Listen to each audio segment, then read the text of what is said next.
تعالیٰ میری زبان پر کلمۃ الحق جاری فرمائے۔ موسم کوئی ہو، رت کوئی ہو، حضور کا ذکر ہمیشہ اہل ایمان کا وظیفہ رہتا ہے، اور انہیں حضور کے ذکر سے قلبی تسکین میسر آتی ہے۔ سچی بات یہ ہے کہ حضور کا ذکر سن کر جس شخص کے کلیجے میں ٹھنڈ نہیں پڑتی، اس کے سینے میں دھڑکنے والا دل کسی مومن کا دل ہی نہیں ہے۔ یہ ہو ہی نہیں سکتا کہ حضور کا ذکر ہو اور قلب کو قرار نہ پہنچے۔ آج لوگ پوچھتے ہیں یہ کہاں لکھا ہے؟ لکھے کی کمی نہیں، اہل تحقیق دلائل کے انبار لگا دیتے ہیں، لیکن میں کہا کرتا ہوں کیا ذکر رسول کے لیے بھی کسی دلیل کی ضرورت ہے؟ کبھی ایسا ہوا ہے کہ پھولوں کا تذکرہ چھڑا ہو اور بلبل کہے کہاں لکھا ہے؟ بات شمع کی ہو رہی ہو اور پروانہ دلیلیں ڈھونڈ رہا ہو، اور یہ بھی ممکن نہیں کہ بات سرکار مدینہ کی ہو رہی ہو اور امتی کو کسی دلیل کی ضرورت ہو۔ محب کے لیے اس سے بڑا سرمایہ اور کوئی نہیں، کوئی اس کے محبوب کا ذکر چھیڑ دے۔ عائد ذکر نعمان لنا فإن ذکرہ هو المسک ما کررتہ یتضوع۔ امام شافعی علیہ رحمہ فرماتے ہیں میرے ممدوح کی باتیں چھیڑو، میرے محبوب کا ذکر کرو، ان کا تذکرہ ایسی کستوری ہے تم جوں سے چھیڑتے جاؤ گے خوشبو پھیلتی چلی جائے گی۔ مطرب سے کہو کہ چھیڑے ذرا اس جان تمنا کا قصہ، مطرب سے کہو کہ چھیڑے ذرا اس جان تمنا کا قصہ، فرقت کے بھیانک لمحوں میں کچھ دل کو سہارا ہو جائے۔ تو یقیناً ان کا ذکر، ان کا تذکرہ اہل ایمان کے لیے روح اور قلب کی تسکین کا سامان ہے۔ ایک شاعر ہوئے ہیں ڈاکٹر اسحاق، ان کا ایک بہت پرانا شعر مجھے یاد آیا۔ وہ کہتے ہیں تینوں سینے دی میں ٹھنڈ آکھاں، شہد گلاب تے کھنڈ آکھاں۔ تو ان کا نام ہی میٹھا ہے۔ یہ انور مسعود صاحب ہیں تو مزاحیہ شاعر، لیکن نعت لکھنے پہ آئے تو قلم توڑ دیے۔ ان کا نام لبوں پر آئے میٹھا میٹھا منہ ہو جائے، ان کا نام لبوں پر آئے میٹھا میٹھا منہ ہو جائے، ان کے بول بہاروں جیسے اور اصحاب ستاروں جیسے، ان سا پیارا اور نہ کوئی، ان سے بچھڑ کے لکڑی روئی، جب وہ سیر کو جایا کرتے سر پہ بادل سایا کرتے۔ تو نام اتنا میٹھا ہے، نام اتنا پیارا ہے، ساری زندگی بھی اس نام کا وظیفہ پڑھتے رہے تو اس کی مٹھاس ختم نہ ہو۔ اور حضور کا نام ہی ایسا ہے کہ جس کے اندر تعریف رکھی ہے۔ صحیح بخاری میں ہے کہ قریش مکہ نے آپس میں بات کی کہ تم بھی بڑے عجیب ہو، انہیں محمد صلی اللہ علیہ وسلم بھی کہتے ہو اور عیب بھی لگاتے ہو، جبکہ تم تو اہل زبان ہو، تمہیں تو پتہ ہے کہ محمد کا معنی کیا ہے، اور تم یہ لفظ بھی بولتے ہو اور پھر سب و شتم بھی کرتے ہو۔ ایک کام کرو، یا یہ لفظ کہنا چھوڑ دو یا گالیاں دینا چھوڑ دو۔ تو انہوں نے کہا کہ ٹھیک ہے، آج کے بعد ہم یہ لفظ نہیں بولیں گے۔ اپنے طور پہ نام رکھ لیا مزمم، اور یوں خود سے باطن کا اظہار کرنا شروع کر دیا۔ کسی نے سنا تو حضور کے پاس جا کے کہا حضور وہ مزمم کہہ کے گالیاں دے رہے ہیں۔ تو آقا کریم نے فرمایا تم نے دیکھا نہیں رب نے قریش کا منہ کیسے پھیر دیا؟ یلعنون مزمما و یشتمون مزمما و انا محمد۔ فرمایا وہ کسی مزمم کو گالیاں دیتے ہیں، میرے رب نے تو مجھے محمد بنایا۔ تو محمد ہوتا ہی وہ ہے جس کی بار بار تعریف کی جائے۔ الذی یحمد حمدا بعد حمد، مرۃ بعد مرۃ، کرۃ بعد کرۃ۔ قلم ٹوٹ جائیں تعریف ختم نہ ہو، کاغذ ختم ہو جائیں تعریف ختم نہ ہو، تعریف کی اپنی تعریف بھی سمٹ جائے، محمد وہ ہوتا ہے جس کی تعریف ختم نہ ہو۔ تیرے اوصاف کا ایک باب بھی پورا نہ ہوا، زندگیاں ختم ہوئی اور قلم ٹوٹ گئے۔ تو یہ ہماری ذمہ داری ہے اور یہ ہمارا وظیفہ ہے جو ہم ادا کر رہے ہیں۔ الصارم المسلول کے اندر ابن تیمیہ نے بھی اس بات کو لکھا ہے کہ حضور علیہ السلام کی مدح کا قیام دین کا قیام ہے۔ یعنی یہ جو ہم جو کر رہے ہیں یہ ایسا نہیں ہے کہ ہم کر لیا تو ٹھیک ہے، نہیں کریں تو کوئی بات نہیں ہے۔ یہ ایک باقاعدہ امت کے ذمہ فریضہ ہے کہ حضور کی مدح کا قیام کریں، اگرچہ حضور اس کے محتاج نہیں ہے۔ اللہ تعالیٰ نے اپنے محبوب کی عظمتوں کے جھنڈے کو اونچا رکھنے کا خود وعدہ کیا ہوا، اور آپ دیکھتے نہیں ہیں، میں بھی جب سے ہوش سنبھالی ہے تو میں نے دیکھا ہے ہر اچھی قدر زوال پذیر ہے، بھائی چارے ٹوٹ گئے، مروت ختم ہو گئی ہے، انسانیت کی قدریں گر گئی ہیں۔ میرا تعلق ایک دیہات سے ہے، آج سے کوئی 30-35 سال پہلے کسی ایک شخص کی بیٹی پورے گاؤں کی بیٹی ہوتی تھی، لیکن آج جس کی بیٹی ہے اسی کی بیٹی ہے۔ تو کہاں سے لڑک کے ہم کہاں پہنچ گئے، اچھی قدریں پامال ہو گئیں، بھائی چارے ٹوٹ گئے، خون سفید ہو گئے، مروتیں دم توڑ گئی۔ ہم نے ان 30-35 سالوں میں دیکھا ہے کہ ہر اچھی قدر نیچے گئی ہے، لیکن ساتھ یہ بھی دیکھا ہے ذکر رسول اوپر گیا ہے۔ کیوں ایسا کیوں ہوا؟ ایسا اس لیے ہوا کہ اچھی قدروں کو بحال رکھنا ہماری ذمہ داری تھی جو ہم نبھا نہ سکے، لہٰذا قدریں زوال پذیر ہو گئی، اور حضور کے ذکر کا جھنڈا اونچا رکھنا رب کا ذمہ کرم تھا۔ جو ہمارا کام تھا وہ ہم کر نہ سکے، لیکن جو رب کا کام تھا اس کے ذمہ کرم پہ تھا، وہ ہوتا رہا۔ وَلَلْآخِرَةُ خَيْرٌ لَكَ مِنَ الْأُولَىٰ، رت کوئی بھی ہو، زمانہ کوئی بھی ہو، ذکر کا چراغ بجھے گا نہیں۔ ربیع الاول تو نہیں ہے، ربیع الثانی بھی دامن سمیٹ چکا ہے، اب تو جمادی الاولیٰ ہے، لیکن موسم کوئی بھی ہو، رت کوئی بھی ہو، ذکر کا چراغ کبھی بھی مدھم نہیں ہوگا۔ یہ نغمہ فصل گل و لالا کا نہیں پابند، بہار ہو کے خزاں لا الہ الا اللہ۔ تو ان کا نام تو اونچا ہی رہے گا، ان کا ذکر اونچا ہی رہے گا، تو یہ رب کا وعدہ ہے۔ لیکن ہم نے اپنا حصہ ڈالنا ہے، حضور کی مدح کا قیام کر کے ہمارے لیے اپنی سعادت مندی ہے جو ہم حاصل کرتے ہیں۔ حضرت حسان بن ثابت رضی اللہ تعالیٰ عنہ فرماتے ہیں، ما ان مدحت محمدا بمقالتی لیکن مدحت مقالتی بمحمدی۔ لوگوں میں اپنے شعروں سے ان کی تعریف نہیں کرتا، لیکن جب اپنے شعروں میں ان کا نام رکھ لیتا ہوں میرے شعروں میں حسن پیدا ہو جاتا ہے۔ یہ ساری کھنڈ اسی نام کی ہے، یہ ساری مٹھاس اور یہ سارا شہد اسی نام کا ہے۔ تو ہم نے اس نام کا وظیفہ شعار زندگی بنانا ہے، اور اس سے ہماری قدر و منزلت میں اضافہ ہوگا۔ مجلس حضور کی لگی تھی، ہجوم عاشقاں تھا، نابغہ جادی عرب کا بہت بڑا شاعر حاضر خدمت ہو گیا، اور عرض کرنے لگا، حضور میں آپ کی مدح میں لب کھولنا چاہتا ہوں۔ حضور نے اجازت مرحمت فرمائی، تو انہوں نے وہاں فی البدی حضور کی شان میں ایک شعر پڑھا۔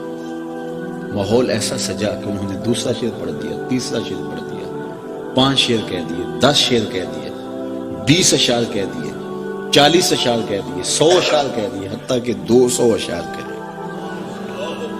حضور خوش ہو گئے اور فرمایا، لا یفدد اللہ فاقہ، اللہ تیرے منہ کی مہر نہ توڑے، اللہ تیرے منہ کی مہر نہ توڑے۔ حضرت قرظ بن اسامہ کہتے ہیں، میں نے 80 سال کی عمر میں نابغہ جادی کو دیکھا ہے کہ ان کے دانت اولوں کی طرح چمکتے تھے، کیونکہ رسول اللہ نے فرمایا کہ اللہ تیرے منہ کی مہر نہ توڑے۔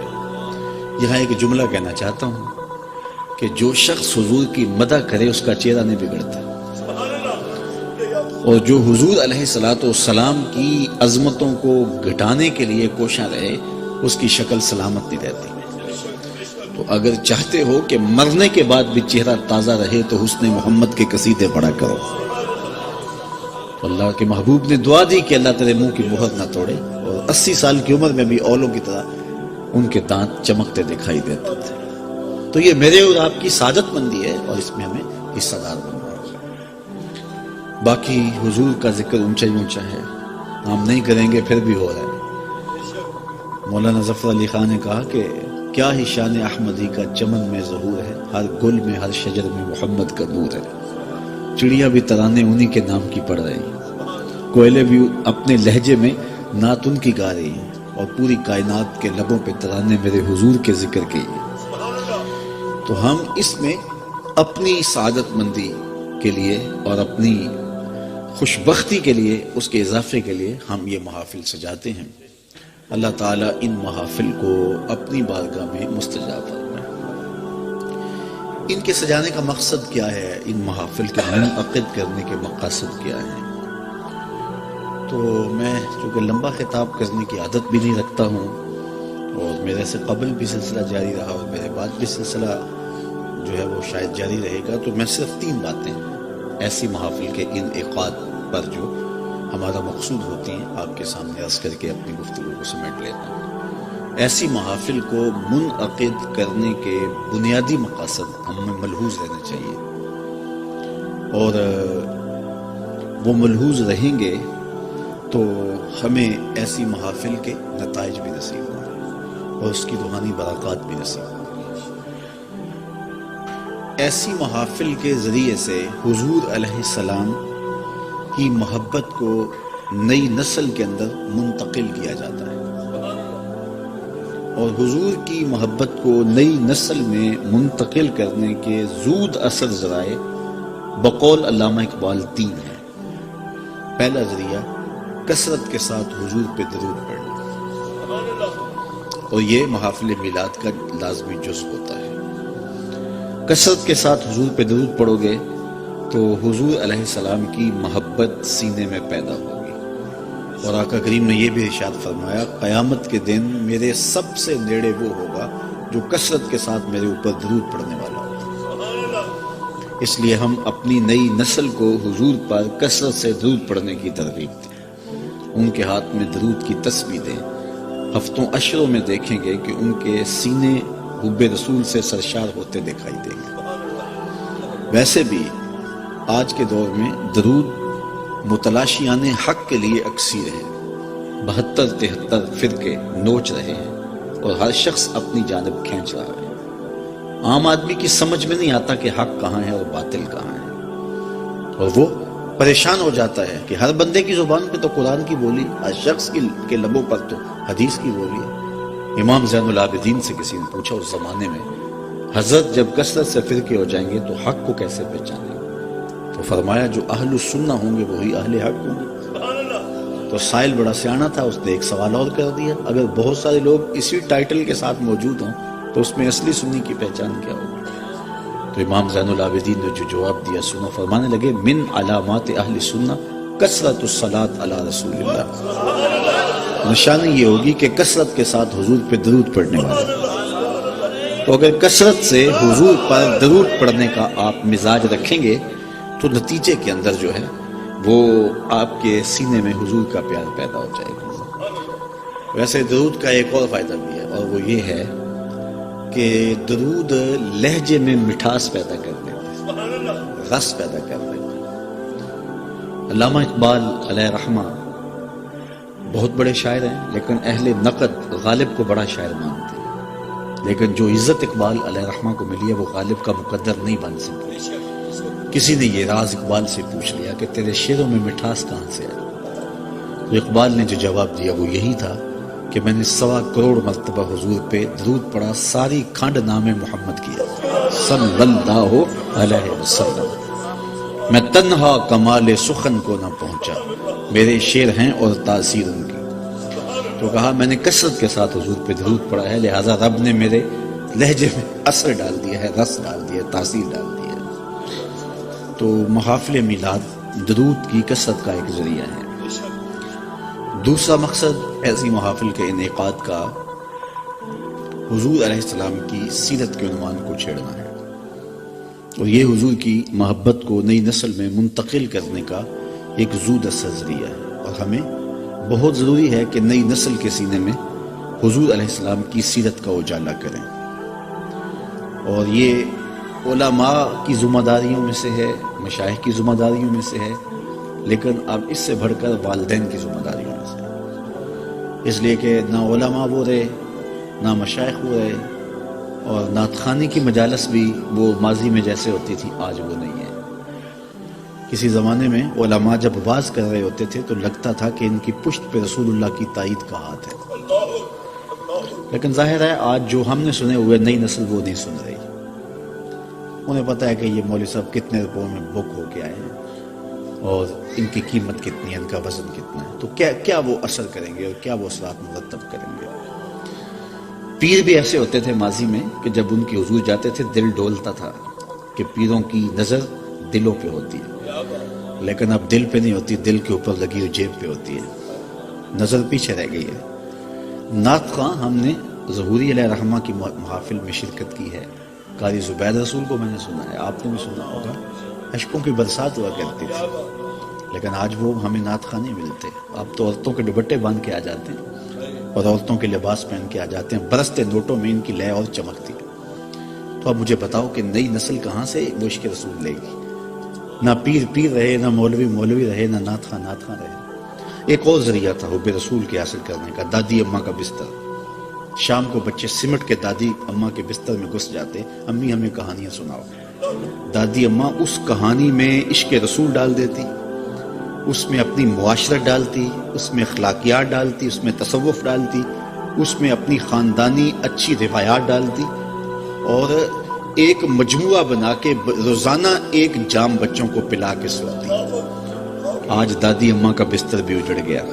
بچے کہاں سے دین لے رہے ہیں؟ سوشل میڈیا سے. دین کہاں لے رہے ہیں؟ الیکٹرانک میڈیا سے. تو مجھے بتاؤ, نہ مولوی وہ رہا, نہ پیر وہ رہا, نہ نعت خواں وہ رہا, دادی اماں کا بستر بھی اجڑ گیا, تو نئی نسل کہاں سے عشق رسول لے گی؟ تو بڑا مشکل مسئلہ بن گیا. دوسری جانب تسلسل سے خاکے تراش کر کے ان کی کوشش بھی ہے کہ ان کے سینے اجاڑ دیے جائیں. تو پھر ماں باپ کی ذمہ داریاں فضول تر ہو گئی نا, کہ وہ اپنی اولاد کو وقت دیں اور ان کے سینے میں حضور کا پیار اتاریں. اور اس کے لیے علامہ اقبال آج سے ایک صدی قبل بتا گئے ہیں. وہ ان حالات کو اپنی باطنی نظر سے دیکھ رہے تھے. انہوں نے کہا کہ نئی نسل کو حضور کا پیار دینے کے لیے انہیں حضور کی سیرت پڑھا دو. اولاد کے بالغ ہونے سے قبل ان کو ساری حضور کی سیرت سکھا دو, پڑھا دو. اور محافل میلاد کے اندر یہ کام کیا جاتا ہے. تیسرا مقصد ایسی محافل کا, ایسی مجالس کا, انسان فطرتاً حسن پسند ہے. انسان کی طبع ہے کہ وہ حسن کی طرف میلان رکھتا ہے. وہ حسن کہیں بھی ہوگا تو انسان کا رجحان قلب ادھر ہو جائے گا. وہ کاکل داراز میں ہو, وہ لب و رخسار میں ہو, وہ قد رانا میں ہو, وہ نرگسی آنکھوں میں ہو, وہ پپیہے کی آواز میں ہو, وہ بلبل کے لہجے میں ہو, وہ تتلی کے پروں میں قدرت کی سنائی ہو, وہ مور کے پروں میں مالک کی مینا کاریاں ہوں, وہ برستی برکھا میں ہو, وہ نچڑتے بادلوں میں ہو, وہ ساون کی رت میں ہو, وہ معصوم بچے کی مسکراہٹ میں ہو, وہ گیت گاتے ہوئے دریاؤں میں ہو, بہتی آبشاروں میں ہو اور جھومتی ندیوں میں ہو, وہ پربتوں پہ اگے ہوئے پہاڑوں کی بے ترتیب کے تاروں میں ہو. حسن جہاں بھی ہوگا, جس روپ میں بھی ہوگا, دل ادھر کھنچ جائے گا. تو اقبال کہتا ہے جب یہ طے ہے کہ انسان فطرتاً حسن کی جانب مائل ہوتا ہے, تو پھر آؤ نہ اسے وہاں لے چلیں جہاں حسن بھی پانی بھرتا ہے اور جہاں عشق بھی غلامی کرتا ہے. اس دہلیز پہ لے چلیں, اس چوکھٹ پہ لے چلیں. تو حضور کے حسن کا تذکرہ اپنی نسل کو اگر سنائیں گے تو ان کے سینے میں حضور کا پیار پیدا